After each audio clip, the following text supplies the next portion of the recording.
அதன் பிறகு நீங்கள் வந்து அனுப்புனீங்கன்னா இங்கே வந்து கத்திட்டே நீங்கள் கேட்கக்கூடிய அர்த்தமே இல்லை. நீங்கள் 8ஆம் தேதி ராத்திரி 12 மணிக்குள்ளே கொண்டு வந்து பொருட்களை சேர்த்துடுங்க. போக்குவரத்து அமைச்சர் அவர்கள் நேற்று தைப்பூசி திருவிழாவை முன்னிட்டு 2 நாட்கள் இலவச ரயில் சேவை வழங்கப்படும் என்று அறிவித்தார். எங்களால் முடிந்த வரைக்கும் என்னென்ன இலவசமாக கொடுக்க முடியுமோ அதையெல்லாம் உங்களுக்கு செய்வோம். எல்லா விதமான உதவிகளையும் அங்கீகாரங்களையும் விரைவில் பெற்றுத் தருவதாக 2 நாட்களுக்கு முன்பு இங்கு வருகை அளித்த மந்திரி புசாரா அவர்கள் தெரிவித்தார்கள். அதை பற்றி நான் உங்களுக்கு அதிகம் விளக்கம் தேவையில்லை. காரணம் அதை நீங்களே தெரிந்து கொண்டீர்கள். மீண்டும் ஞாயிற்றுக்கிழமை அவர் வருகை தந்தால் நல்ல ஒரு செய்தியை அவர் வழங்குவார் என்று நான் எண்ணுகின்றேன். இவ்வாண்டும் நம்முடைய போக்குவரத்து அமைச்சர் அவர்கள் நேற்று தைப்பூசி திருவிழாவை முன்னிட்டு 2 நாட்கள் இலவச ரயில் சேவை வழங்கப்படும் என்று அறிவித்தார். பிப்ரவரி 10/2/2025 நள்ளிரவு தொடங்கி மறுநாள் 11/2/25 நள்ளிரவு வரை பொதுமக்கள் இலவசமாக பயணிக்கலாம். மேலும் 9/2/25 தொடங்கி 12/2/25 வரை பக்தர்களுக்காக ரயில் சேவையின் நேரமும் நீடிக்கப்பட்டுள்ளது. கூடுதலான ரயில் சேவைகள் போடப்பட்டிருக்கின்றன. அவர்களுக்கு தேவஸ்தானம் போக்குவரத்துத்துறை அமைச்சருக்கு நன்றி தெரிவித்துக் கொள்கின்றது. தைப்பூச தற்காலிக கடைகளுக்கு 8/2/25 தொடங்கி 14/2/25 வரை 7 நாட்கள் வியாபாரம் செய்வதற்கு அனுமதி வழங்கப்பட்டுள்ளது. வியாபாரிகள் தங்கள் வியாபார பொருட்களை 8/2/25 நள்ளிரவு 11:50 முன்னதாக கொண்டு வந்து சேர்க்க வேண்டும். அதன் பிறகு நீங்கள் வந்து அனுப்புனீங்கன்னா இங்கே வந்து கத்திட்டே நீங்கள் கேட்கக்கூடிய அர்த்தமே இல்லை. நீங்கள் 8ஆம் தேதி ராத்திரி 12 மணிக்குள்ளே கொண்டு வந்து பொருட்களை சேர்த்துடுங்க. 11:21 போட்டிருந்தா கூட 12 மணிக்கு உங்கள் பொருட்களை உள்ளே சேர்த்துடுங்க. நீங்கள் சேர்க்காம ராத்திரி 1 மணிக்கு 2 மணிக்கு வந்து விட மாட்டேன்றான் நிச்சயம் விட மாட்டான். 9ஆம் தேதி ரதம் புறப்பட்டுடும். ரதம் வந்து 9ஆம் தேதி ராத்திரி புறப்படும். அவங்க 8ஆம் தேதி க்ளோஸ் பண்ணுறாங்க. நாளைக்கு வந்து சிபிஓ ஸ்ரேங்கம் அவர்கள் வருகின்றார்கள். இதை பேசுவதற்காகத்தான் நான் அவரிடம் நான் ஒரு விண்ணப்பம் கேட்டிருக்கின்றேன். அதை நீங்கள் கொஞ்சம் கூட்டித்தர வேண்டும் என்று கேட்கலாம் என்றிருக்கின்றேன். அது கிடைத்தால் நமக்கு நல்லது. அந்த 8 மணி 9ஆம் தேதி காலை வரைக்கும் அல்லது 10 மணி ரதம் வந்து சேர சாயந்தரம் தான் ஆகும். போயிடணும். அப்புறம் உங்களுக்கு கூட்டம் இருக்காது. ட்ரை பண்ணுறோம்.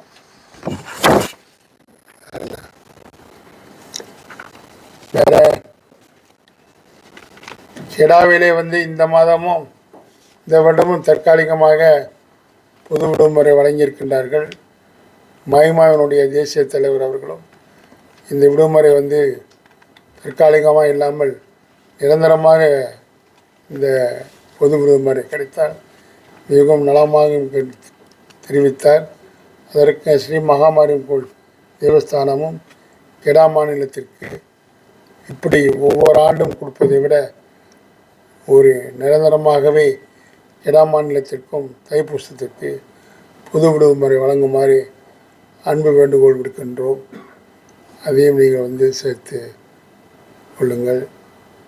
மற்றபடி ரேலா, செயின்ட் ஜான் ஆம்புலன்ஸ் எல்லாரும் வேலைகள் இங்கே செய்வதற்கு எல்லா விதமான ஏற்பாடுகளும் செய்யப்பட்டிருக்கின்றது. குறிப்பாக Saint John ambulance, red cross எல்லாம் மூலையில் யாருக்கா இது ஒன்றா கூட உடனடியாக அந்த பின் ரோடில் ஆம்புலன்ஸ் வழியாக ஆஸ்பத்திரிக்கு செல்லலாம். அதற்கு வேண்டிய ஏற்பாடுகளையும் தேவஸ்தானம் செய்து வைத்திருக்கின்றது. நல்ல உணவுகளாம் உங்களுக்கு கிடைக்கும். நல்ல கலை நிகழ்ச்சிகள்லாம் இங்கே நடைபெறுவதற்கு ஏற்பாடு செய்யப்பட்டிருக்கின்றது.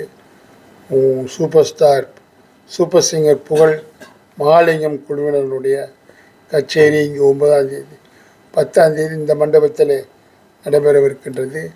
அதன் பிறகு அங்கு ஒரு 8 பேர் கொண்ட குழுவினர் வருகின்றார்கள். அதன் பிறகு ஸ்டேஜிலேயும் அவர்கள் நிகழ்ச்சி நடைபெறும். இப்படி பலவிதமான நிகழ்ச்சிகளை ஏற்பாடு செய்திருக்கின்றார்கள். டாக்டர் சிவகுமார் அவர்கள் பல முயற்சிகள் எடுத்து எஸ்ட்ரோ உலகம் இன்னும் மாராஸ் இன்னும் பல பேரோடு சேர்ந்து மாசன்ன எல்லாம் கேட்டு ஒரு சிறப்பான கலை நிகழ்ச்சி ஏற்பாடு செய்திருக்கின்றோம். இவ்வாண்டு முதல் முறையாக 1,00,000 பேர்களுக்கு நம் அன்னதானம் வழங்குகின்றோம். இதுவரைக்கும் நாம் செய்ததில்லை. காரணம், இதன் மூலையிலே ஒரு இடத்திலே ஒரு குடும்பம் பல ஆண்டு காலமாக அவர்கள் அன்னதானம் போட்டு கொண்டிருந்தார்கள். அதை நிறுத்தக்கூடாது என்பதற்காக நாங்கள் அவர்களுக்கு அனுமதி வழங்கியிருந்தோம். ஆனால் இந்த ஆண்டு அவர்கள் செய்யாத காரணத்தினால் நாம் தேவஸ்தானம் இவ்வாண்டு மகாவிஷ்ணு கோயிலுக்கு முன்னால் இருக்கக்கூடிய இடத்திலே பெரிய பந்தலிட்டு 1,00,000 நபர்களுக்கு நாம் அன்னதானம் வழங்கவிருக்கின்றோம். சுத்தமான சாப்பாடை வழங்கவிருக்கின்றோம். கொடி ஏற்றிய பிறகு அது முதல் அன்னதானம் வழங்கப்படும். நல்ல சாப்பாடு, அதை சாப்பிடுங்கள். வெளியே கொடுப்பதை நீங்கள் யாரும் வாங்கி உள்ளே வந்து போட்டு இடத்தை கெடுக்க வேண்டாம் என்று உங்களை அன்போடு கேட்டுக்கொள்கின்றேன். பெரிய பந்தல், பெரிய இடம், அந்த இடத்துல உங்களுக்கு வசதிகள் செய்து கொடுக்கப்பட்டிருக்கின்றன. எங்களால் இயன்ற வரைக்கும் இலவச தண்ணீர் போத்தலெல்லாம் கொடுக்கவிருக்கின்றோம். எங்களால் முடிந்த வரைக்கும் என்னென்ன இலவசமாக கொடுக்க முடியுமோ அதையெல்லாம் உங்களுக்கு செய்வோம் என்று தெரிவித்து கொண்டு நினைக்கிறேன். எல்லாத்தையும் சொல்லிட்டேன்னு நினைக்கிறேன். அப்படியாவது நான் சொல்லாமல் இருந்தால், உங்களுக்கு ஏதாவது தோன்றினால், சொல்லவில்லை என்று எண்ணம் ஏற்பட்டால் நீங்கள் என்னிடம் கேட்கலாம். ரதம் வந்து கொண்டிருக்கின்ற நேரத்திலே ஆங்காங்கே நீங்கள் குறுக்கையும் இங்கேயும் ஓடாமல் ஒரே சீராக நடந்து வரும்படியும், அர்ச்சனைகள் அர்ச்சனை சட்டி கொடுப்பவர்களும் ஒரே இடத்தில் ஒவ்வொரு இடத்திலும் நிற்காமல் கொஞ்சம் தள்ளி தள்ளி தள்ளி கும்பலாக இருந்தால் எங்களுக்கும் ஏதுவாக இருக்கும், போலீஸ்காரர்களுக்கும் ஏதுவாக இருக்கும். அந்த கட்டுக்கோப்பாக இந்த ரதரோடத்தை நாம் கொண்டு வந்து விடலாம் என்று நாம் பெரிதும் எதிர்பார்க்கின்றோம். ரத ஊர்வலத்தில் கிட்டத்தட்ட ஏறக்குறைய 1,00,000 மக்கள் திரள்வர். உங்களுக்கு தெரியும், முந்தையெல்லாம் ரொம்ப குறைவாக இருந்த கூட்டம் இப்பொழுது தைப்பூசம் அருகின்ற நேரத்தில் தைப்பூச வெளிரதத்திற்கு பின்னால் ஏறக்குறைய 1,20,000 1,50,000 பேர் நடந்து வருகின்றார்கள். அதை நான் மிகப்படுத்தி சொல்லவில்லை. மிகப்படுத்தி சொல்வதால் எனக்கு எந்த விதமான நன்மையும் இல்லை. காரணம், 9 மணிக்கு புறப்படுகின்ற ரதம் அடுத்த நாள் இங்கு சேருவதற்கு 5 மணி ஆகின்றது. 10 மணி புறப்பட்டாலும் 7 மணி ஆகின்ற காரணத்தினால்தான் 9 மணியை நாங்கள் முன்னுக்கு கொண்டு வந்தோம். இந்த அடிப்படையில் நான் வைத்து சொல்கின்றேன். அந்த அளவுக்கு நம்முடைய அந்த தேர் திருவிழா, நம்முடைய வெளிரத பவனி அந்த அளவுக்கு நம்முடைய இந்து பக்தர்களால் மிகவும் போற்றப்பட்டு எல்லோரும் பார்க்க வேண்டும் என்ற ஒரு ஆவலோடு இருப்பதால் எல்லோரும் கட்டுக்கோப்பாக நடந்து கொள்ளுமாறு உங்களை அன்போடு கேட்டுக்கொள்கின்றேன். அங்கு செல்வது, மோட்டார் சைக்கிளில் வேகமாக ஓட்டி செல்வது, அது மாதிரி செய்தால் நிச்சயமாக போலீஸ்காரர்கள் உங்களை பிடிப்பார்கள். அந்த சூழ்நிலைக்கு நீங்கள் சென்று விட வேண்டாம் என்று உங்களை நான் மீண்டும் மீண்டும் அன்போடு கேட்டுக்கொள்கின்றேன். அடுத்து, பால் குடம் எடுப்பவர்கள், நீங்கள் தயவு செய்து பால் குடம் எடுப்பு அன்பர்கள், சகோதரிகள், சகோதரர்கள், உங்கள் அன்றே சொல்லிவிட்டேன். உங்களுடைய பால் குடத்தில் மேல் நீங்கள் ஒரு கயிறு கட்டினால் போதும். அதை 10 முடிச்சு போட வேண்டாம் என்று உங்களை அன்போடு கேட்டுக்கொள்கின்றேன். அந்த 10 முடிச்சு போடுகின்ற காரணத்தினால் அங்கு நம்முடைய தொண்டுலியம் செய்கின்றவர்கள் அதை 10 வெட்டுவதற்கு அதற்கு நேரங்கள் எடுக்கின்றன. அதனால் நிறைய பேர்கள் அங்கு நின்று விடுகின்றார்கள். மற்றவர்கள் பால் ஊற்றுவதற்கு ஏதுவாக இருப்பதில்லை. எனவே அதை நீங்கள் சற்று உணர்ந்து புரிந்து நீங்கள் எங்களுடைய கோரிக்கையை ஏற்று அதை நீங்கள் செய்ய வேண்டுமாய் உங்களை அன்போடு கேட்டுக்கொள்கின்றேன். நம்முடைய பேரரசர் அவர்களை வரும்படி நான் அன்பு வேண்டுகோள் விடுத்து அவருக்கு அழைப்பு அனுப்பியிருந்தேன்.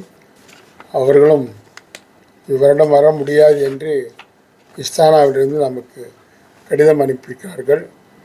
அந்த அடிப்படையில் அடுத்தடுத்த ஆண்டுகளில் நாம் நாட்டினுடைய பேரரசர் அவர் ஜோஹரினுடைய சுல்தானாக இருந்த பொழுது அந்த கோயில் தைப்பூசத்துக்கு சென்று வந்துள்ளார். அந்த அடிப்படையில் நானும் அழைத்தேன். அவரும் அதற்கு மதிப்பு கொடுத்து நமக்கு பதில் அனுப்பியிருந்தார். தைப்பூசம் பங்சான் போட்டு வேறொரு பிறகு நிச்சயமாக ஒரு நாள் இந்த 5 ஆண்டுகளில் ஒரு நாள் நம்முடைய பேரரசர் வருவார் என்று நான் பெரிதும் எதிர்பார்க்கின்றேன்.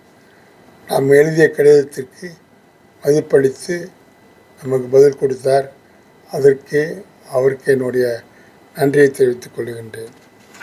நம்முடைய பிரதமர் அவர்களுக்கும் நான் தேவஸ்தானத்திலே தைப்பூச உற்சவத்திலே கலந்து கொள்ளும்படி 2 கடிதங்கள் எல்லாம் அனுப்பினேன்.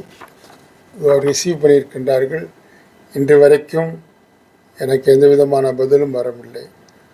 அதை பற்றி எனக்கு எதுவும் சொல்ல முடியாது. காரணம், எனக்கு எந்த பதிலும் வரவில்லை. மற்றபடி நான் வேறு யாரையும் அழைக்கவில்லை.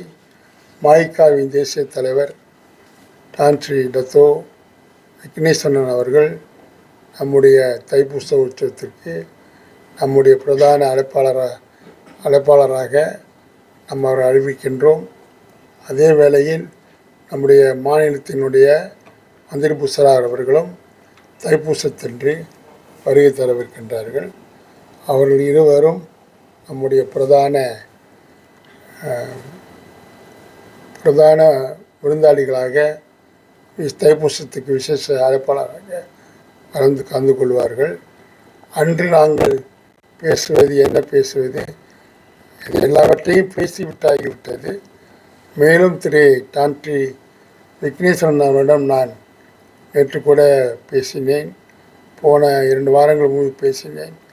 நாம் கட்டப்போகின்ற இந்த பல்நோக்கு மண்டபம் குறித்து பேசினேன். அவர் நேற்று எனக்கு ஒரு படம் அனுப்பியிருந்தார். அவர் நம்முடைய பிரதமர் அவர்களை அணுகி நான் கொடுத்த அந்த கடிதத்தையும் நான் கொடுத்த அதனுடைய ப்ரொபோசலையும் இதை பிரதமரிடம் காண்பித்து விளக்கம் கூறுகின்ற படங்களை எல்லாம் எனக்கு அனுப்பியிருக்கின்றார். அவர் இன்று வெளிநாடு சென்று விட்டார். நான் நாளை அவரை பார்ப்பேன். இருப்பினும் அவர் வாயாலேயே அவர் என்ன சொல்லுகிறார் என்று நாம் தைப்பூசத்தன்று நாம் தெரிந்து கொள்ளலாம், தெளிவு பெற்றுக்கொள்ளலாம். மற்றும் ஸ்ரீ மகாமாரியம்மன் கோயில் தேவஸ்தானம்